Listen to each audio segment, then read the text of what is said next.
Something deeply troubling is happening right now with the South African Social Security Agency, and it could affect millions.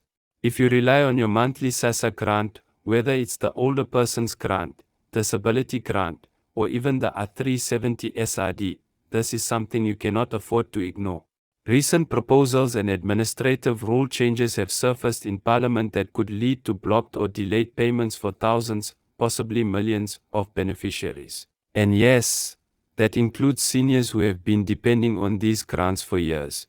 What's behind it? Parliament is currently in an uproar over a new wave of verification systems, stricter eligibility checks, and digital enrollment processes being introduced without clear communication or proper infrastructure.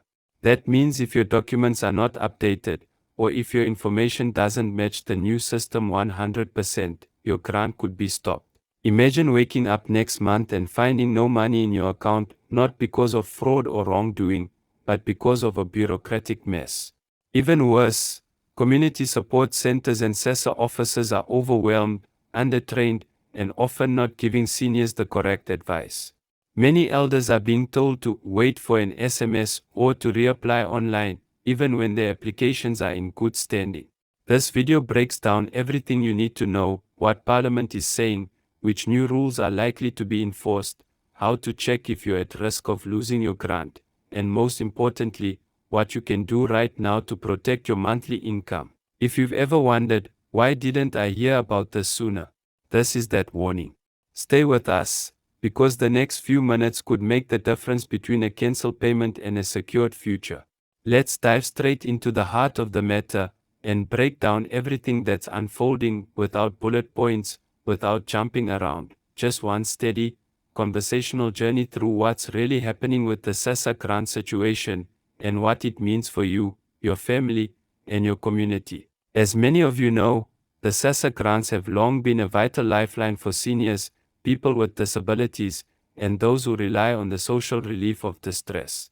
For countless families, that monthly payment is the difference between covering rent, buying groceries, having electricity, or even accessing essential medical care. You've depended on it reliably, almost mechanically, bank account, voucher, or cash pickup, same day every month. But right now, that workflow is being hijacked by a web of new policies, systems, and red tape that's threatening to disrupt the flow and left largely untested.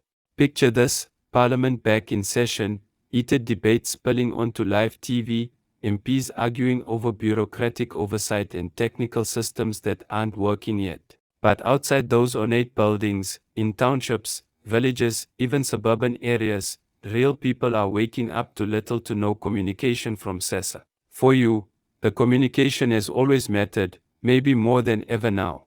If you've recently received SMS alerts or letters requesting updated ID documents or proof of address, it's no coincidence. This is the new system trying to sync with data from Home Affairs, banks, the Department of Social Development, and even the National Population Register. They want to cross-check your identity again and again before releasing that money. If any part of your file doesn't match or gets flagged by the system, your grant gets held. There's no immediate human review. Instead, the system automatically stops payments until you rectify the mismatch. At first glance, this might sound like reasonable fraud prevention. But in practice, it doesn't take much. A slight variation in how your name is spelled across documents, a missing house number, a name that's written out differently, even an expired ID, any of these can kick your application into an unending loop of holdups. And when that happens, messages you're told to expect don't arrive on time, or at all. And you're suddenly stuck, wondering where your money has gone while your rent sits unpaid or your pensioner's medical plan lapses. Meanwhile, the very offices and call centers that seniors relied on for help are melting under the pressure. Staff shortages. Yes. Long queues and unreliable phone lines are common. Some offices have even posted "closed for verification" notices because the staff are busy testing the new system rather than assisting the public. Those who do get in aren't given meaningful help. Some are told, "We'll send you an SMS," others are directed to reapply online, even if they've been beneficiaries for 20 years and have no way or means to go digital effectively. So the system requires digital interaction, but doesn't provide robust digital support. The Central Fraud Prevention System flags possible fraudulent activity when any system sees inconsistency. But when that's triggered, nobody sits down with you to compare your documents side by side. You're simply informed that you must resolve the flag or update your file early in the month. If you haven't managed to get it done by the last day, your payment gets wiped. Yet while the system is under fire for these glitches, Parliament's voices are split. Some MPs say SASSA rolled this out too quickly, without proper piloting or stakeholder feedback. Others insist South Africa needs data integrity and fraud protection, no matter how painful. One MP even highlighted that domestic workers and unemployed youths, not just seniors, are at risk. There's genuine concern that when the dust settles, the poorest of the poor, those with the least in terms of paperwork or tech savvy, will suffer the most. But let's come back to you. Your life, your grants. What has changed so far? First, the SASSA site that used to tell you only paid or pending now shows red flags for suspended or under review. That's new. Second, the verification letters from Home Affairs stating that they've cross-matched your ID against another database, but found differences, are being posted or delivered, but not necessarily followed by direct follow-up or help. In some cases, they've been mailed weeks late, adding extra stress. Third, new digital co-ops have been installed at certain branches, and when you've tried to use them, they freeze or time out, with no staff to intervene. If your inquiry is mission critical, that extra wait time just increases the chance your deadline will pass without grant payment. There are wins worth highlighting, too. Civil society and legal watchdogs have taken to the courts to demand a stay on punitive suspension until at least 3 months of pilot feedback has been reviewed. Advice hotlines operated by NGOs are ringing off the hook, offering one-on-one proof of document checkups for seniors in need. Local radio stations have broken the story wide open, forming in-depth talk shows featuring guest experts. Some lawyers are even offering free advice clinics in select community centers. But none of that necessarily filters down unless you know where to look. And for many older South Africans whose access to cell data or internet is limited, it doesn't. If you're watching this video, you're likely already aware that something's not right. Maybe your payment didn't land this month. Maybe you got a message telling you your payment has been suspended pending verification. Maybe you went to a SASSA office and came back with nothing resolved except a promise. Maybe you missed rent. You had to cut back on cooking. You didn't pick up your blood pressure medication. That's not just frustration, it is harm. And yes, it's exactly what the regulations threaten if this pattern continues without intervention. Now more than ever, you need to act with clarity. Take a breath. This isn't about panic, it's about awareness, precision, and good documentation. Your documentation history has always been important, but right now, it's absolutely critical.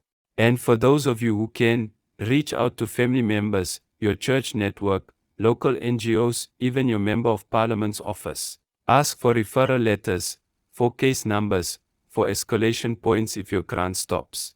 Don't wait. The time between under review and next payment could be a matter of days, and without notice, suddenly it's a matter of weeks.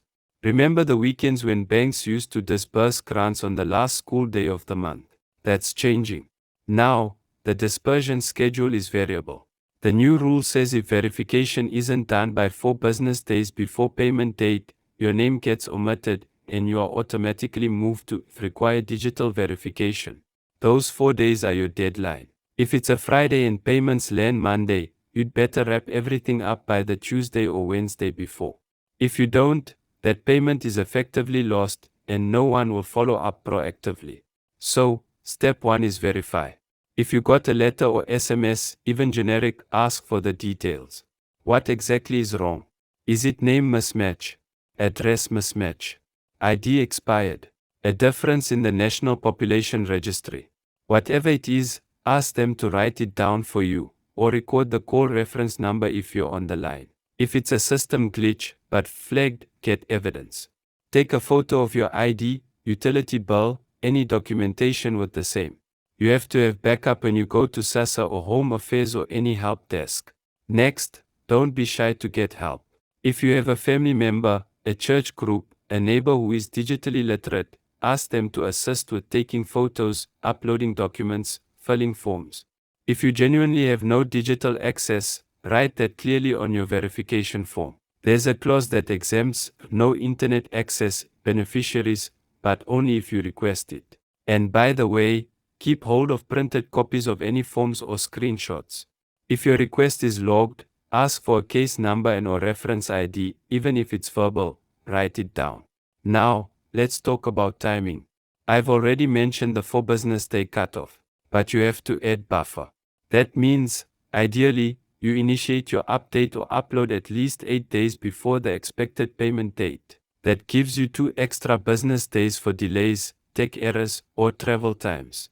If you wait until 4 days out, you may well be too late. Missing the window means not just one but potentially several payments being blocked until human intervention takes place, and that can take weeks. If that happens, don't be silent. Use your case number. Call again or visit the office, quoting that number. Ask for escalation. If you don't get help there, approach the office manager or even the local member of your community who's helping with these kinds of escalations. Document each attempt, names, times, outcomes. It's not paperwork for paperwork's sake, it's evidence that you tried in good faith and should not have your grant cancelled. Here's something else: keep a diary of your living expenses and what you had to forego if your payment missed. That record can be crucial if you need to lodge a grievance, seek legal aid, or show hardship when the courts evaluate a systemic issue. That has real legal weight now. Some NGOs argue that immediate remedial payment is required to prevent irreparable harm. On top of that, talk to your spouse, talk to your neighbors. Someone is bound to have had a similar issue. Compare notes. Did they get a police clearance required for something you didn't know about? Maybe they used a different type of address proof. Sometimes local home affairs offices have unannounced holidays, meaning they closed during your verification cycle, and that delay cascaded down to SASSA. These little details matter. And once you know them, you can better plan around them. Your grant matters. Your dignity matters. Your future matters. And so does preparing for tomorrow, today. Thanks for being here with me, and if you're still watching, buckle up, because the most practical section is coming next.